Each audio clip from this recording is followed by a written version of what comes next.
My topic for today is, how does our approach to Jewish prayer teach us to think about history? It's a complicated question, but one I think that will be worth discussing. You know, every generation has its Siddur. In my lifetime, conservative synagogues have gone through several different prayer books. Even Orthodox synagogues go through different prayer books.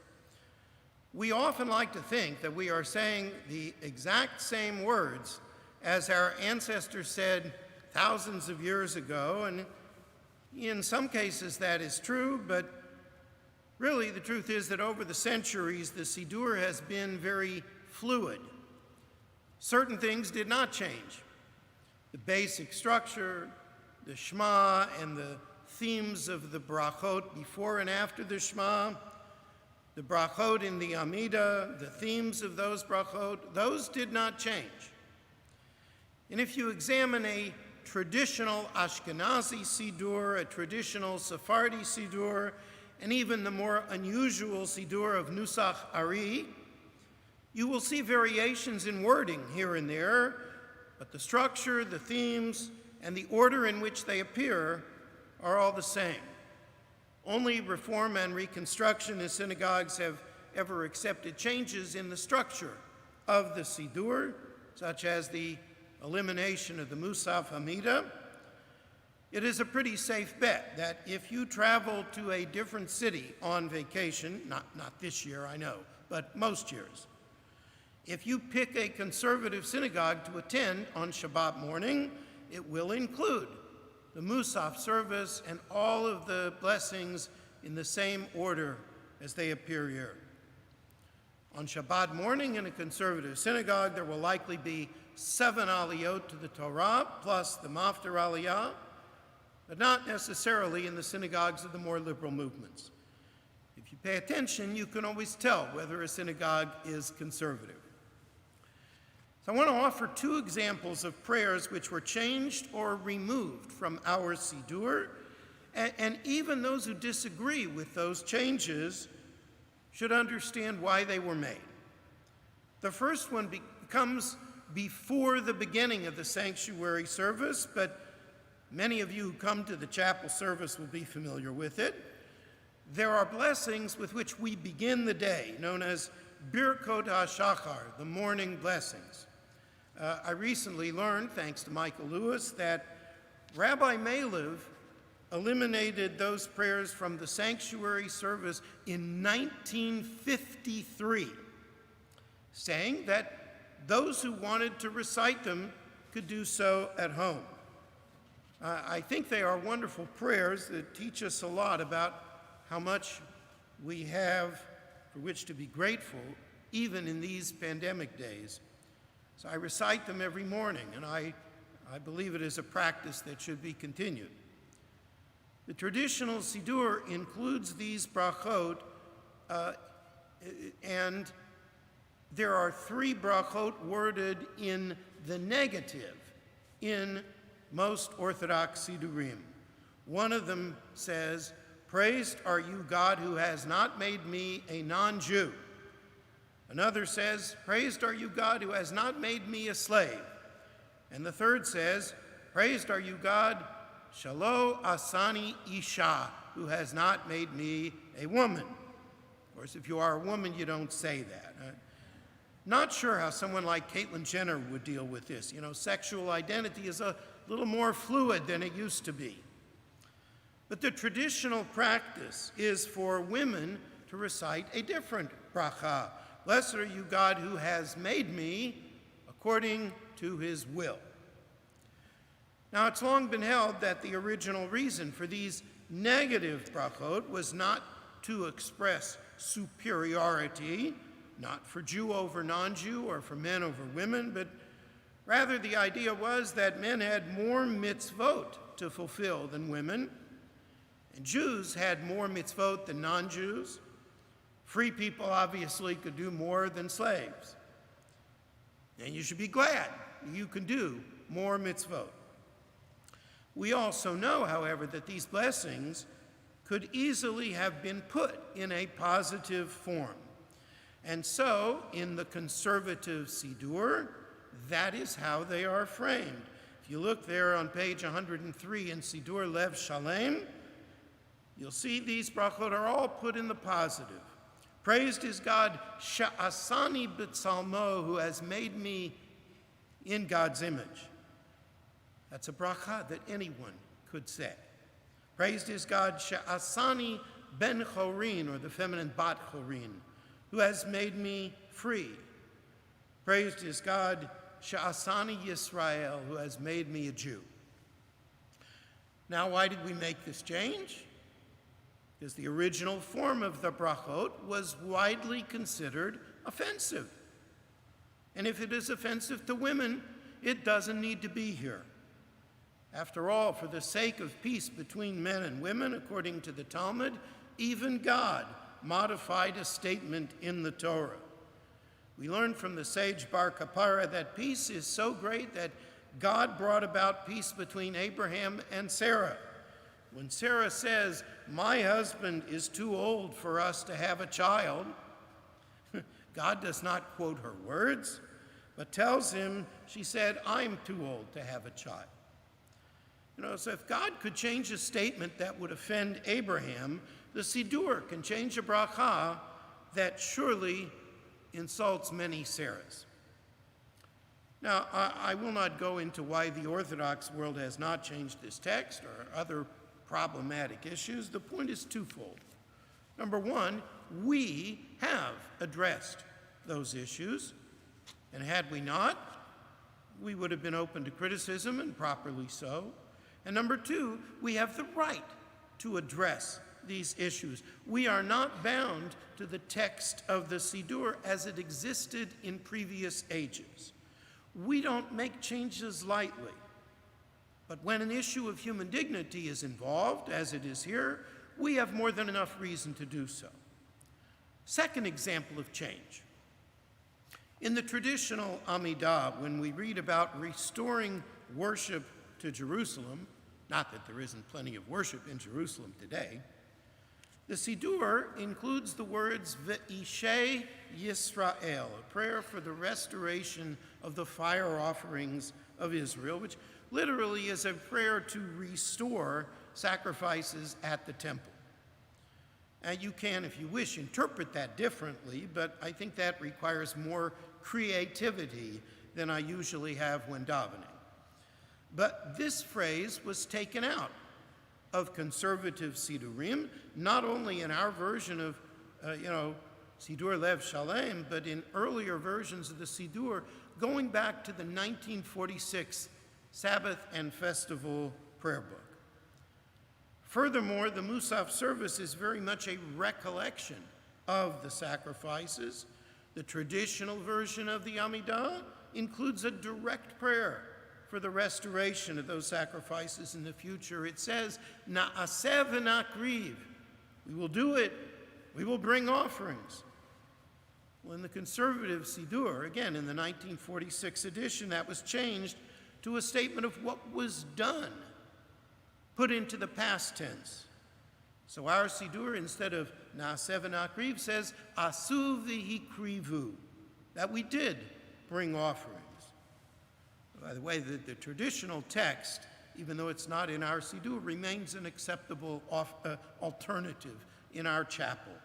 That's up to whoever leads that part of the service. And 50 years ago, although the chapel did use the 1946 prayer book, the traditional text was also accepted. But why did we change this in conservative prayer books? It's because most of us do not think Jewish life would improve if we restored the sacrifices as they existed in the temple. Now, I know that many of you like your kosher barbecue, and I'm right there with you. We have a large parking lot. We have a perfectly good stockyards. Could set up a large pit outside, right?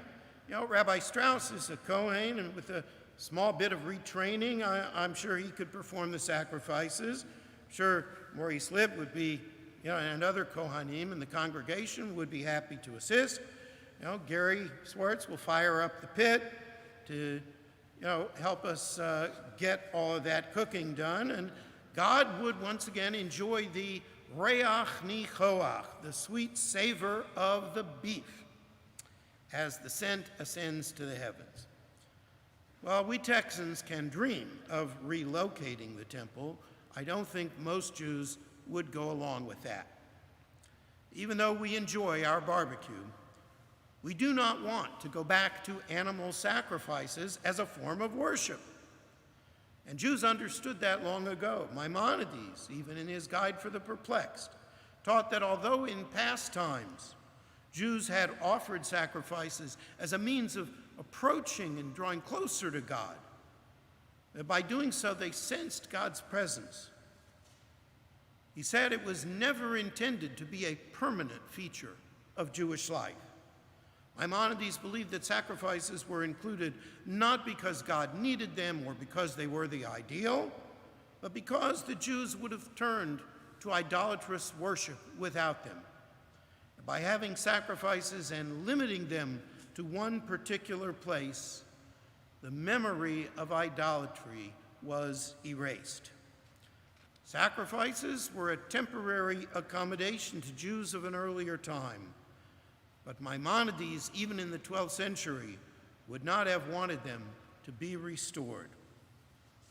By the way, some of you may be aware that in Israel, some groups maintain a strong interest, a messianic interest, in the restoration of the sacrifices. There's a yeshiva named Ateret Kohanim, which specializes in teaching these laws. If the Messiah shows up tomorrow and the temple is magically rebuilt, I assume the Messiah could also take care of the mosques on the Temple Mount without starting World War III. Well, those folks at Ateret Kohanim are ready to go. They'll know exactly what to do and how to do it. The only good thing about it is it wouldn't be in our parking lot. People of all faiths have a certain nostalgia for times past, and I sympathize with that. But it's not always a good thing. We may identify with those long ago who felt a more direct connection with God through their offerings in the temple. But we risk putting Judaism at the service of those who reject Maimonides and even reject the validity of any Judaism other than their own.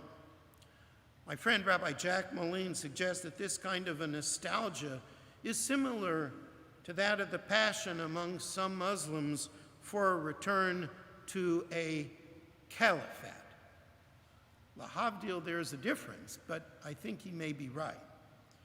Those who want to turn the clock back to a time when we think life was better, more moral, more faithful to God, live with the illusion that such a thing is possible. And this is where our approach to Jewish prayer teaches us something about history. We know that right here in Texas, there are people who have a nostalgic feeling for the Confederate battle flag, which in the 1960s became a symbol of opposition to desegregation and civil rights.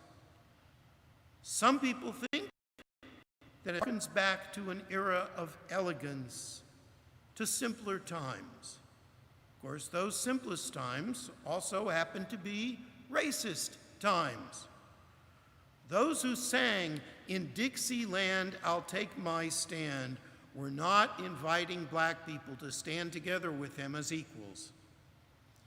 We can't always pick and choose the parts of our past we would like. Same thing is true of the temple. I like the idea of a makom kavodo, a place of God's glory. But to rebuild the temple and reinstate the sacrifices would not contribute to Jewish values and Jewish life. I want to be honest about what we have been and done, and so we maintain the Musaf and the mention of what our temple and its sacrifices meant to us. But it is the memory that is sacred and that inspires us, not what we would gain by restoring them. Ultimately, our prayers have to reflect what we actually believe and not just what our ancestors believed. And that is why our Siddur has changed and will continue to evolve in generations to come. But I have faith that our Siddur will remain not only one of our most precious books, but also the closest thing we have to a statement of what Jews ought to believe and to do. We took out certain passages because even though they were beloved to many Jews, they just didn't reflect what we believed. And that's what we in the South have to do today, with symbols of a society whose values we must reject completely if we haven't already done so. I conclude with a story from the Talmud. Once Rabbi Akiba went with a delegation of rabbis on a mission to Rome. His hosts took him on a tour of the city, and they showed him their bridges and their bathhouses, their art galleries and their circuses, their museums and their military outposts, their statues and palaces. And they proudly asked him, "Are you impressed?"